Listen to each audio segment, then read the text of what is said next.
अभी हम अपना स्टार्ट कर रहे हैं। ये वाला क्वेश्चन जो बोर्ड पे लिखा हुआ है, इस तरह का एक प्रिज्म है और ये दरअसल एक नहीं दो प्रिज्म का काम कर जाएगा। एक प्रिज्म ऊपर और एक प्रिज्म नीचे। असल में इस अरेंजमेंट को एक नाम भी दिया जाता है, इसे बोलते हैं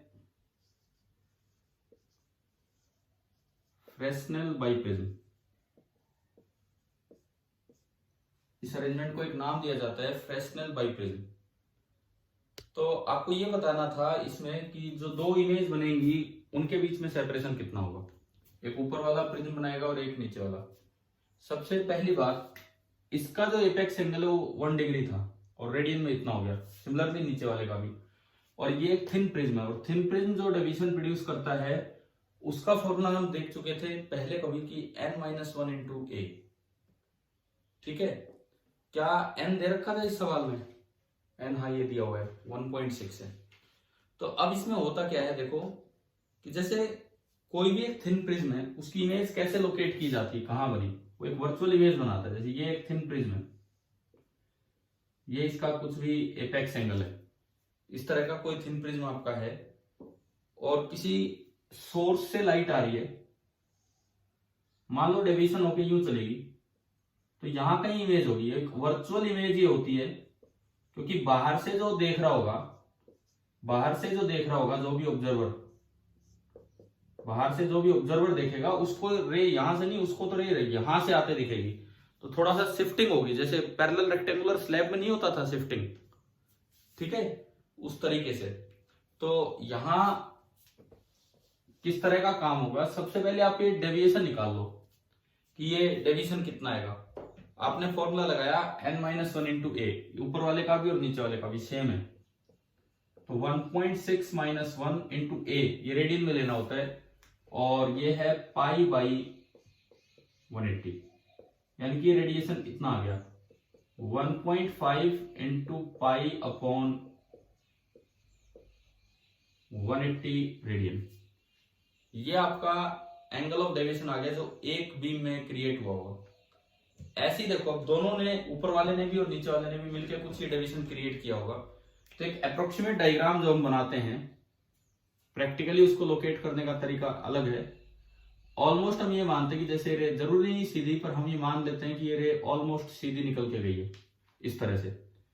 सिमिलरली नीचे वाली भी एक रे आएगी और वो भी ऑलमोस्ट ऐसे निकली।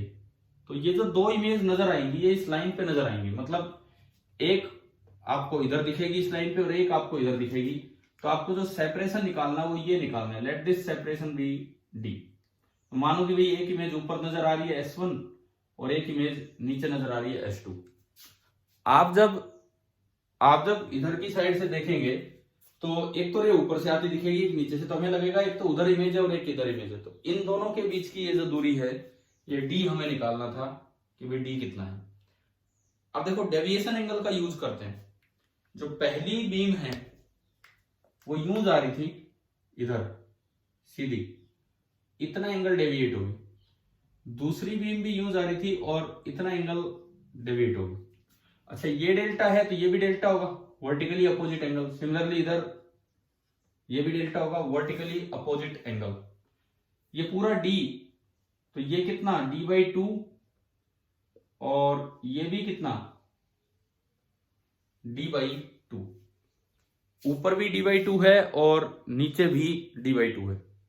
ठीक है, बताओ एक बार ये डायग्राम आया क्या समझ?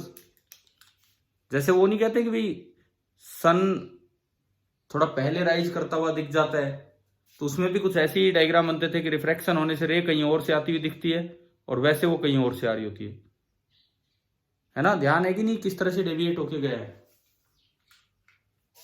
ठीक है, तो अब हमें ये डी निकालना है। अब आप कोई भी एक ट्रायंगल का यूज कीजिए, कोई भी एक ट्रायंगल का, टेन डेल्टा कितना होगा?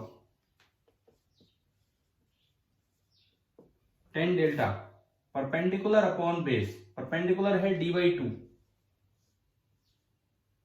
और बेस है 20 सेंटीमीटर। ये दिया है, ये दे रखा था, डायग्राम में बना रखा था। तो बेस है 20 सेंटीमीटर। इसके बाद देखो ये एंगल बहुत ही कम है, रेडियन में अगर आप देखते हो तो ये बहुत ज्यादा कम है भाई। ये 15/10, 3 से गया 5 और ये 6, 60। 1/12 ये आ रहा है पाई बाई 120 रेडियन, जो बहुत ज्यादा छोटा एंगल है क्योंकि पाई तो 3 के आसपास होता है 3.14। और हम जानते हैं कि फॉर स्मॉल एंगल, इसीलिए अप्रोक्सीमेशन लगा रखा है, for small angle tan delta can be written as nearly delta. तो आपका जो डेल्टा आ गया वो आ गया d/40 सेंटीमीटर। आंसर मिलीमीटर में है तो इसको मिलीमीटर में बता दो। 40 सेंटीमीटर में कितने मिलीमीटर होंगे भाई? 1 सेंटीमीटर में 10 मिलीमीटर होते हैं, तो ये कितना हो गया d/400 मिलीमीटर, d/400 मिलीमीटर। और यहां से अगर मैं d निकालूं तो d निकल के आ रहा है डेल्टा इंटू 400 मिलीमीटर। अब अगर मैं डेल्टा की वैल्यू पुट करूं तो डेल्टा आपका है पाई बाई 120 और इंटू 400 मिलीमीटर। एक जीरो से एक जीरो गया, 4 10 और ये 3 पाई, ये आया 10 pi by 3 millimetre. 10 pi by 3, ये तो उसके आसपास तो नहीं आ रहा शायद। 10 पाई बाई 3, अरे एक गलती ये कर दी, देखो इधर सुनो, 1.6 में से 1 घटेगा तो क्या बचेगा?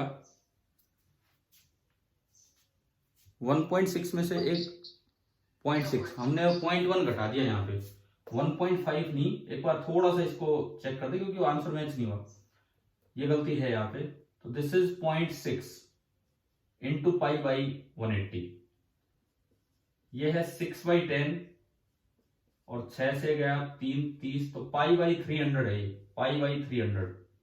तो ये जब मैं लास्ट में यहां पुट करूं, लास्ट में जब मैं यहां पुट करूं तो ये है पाई बाई 300 इंटू 400 मिलीमीटर।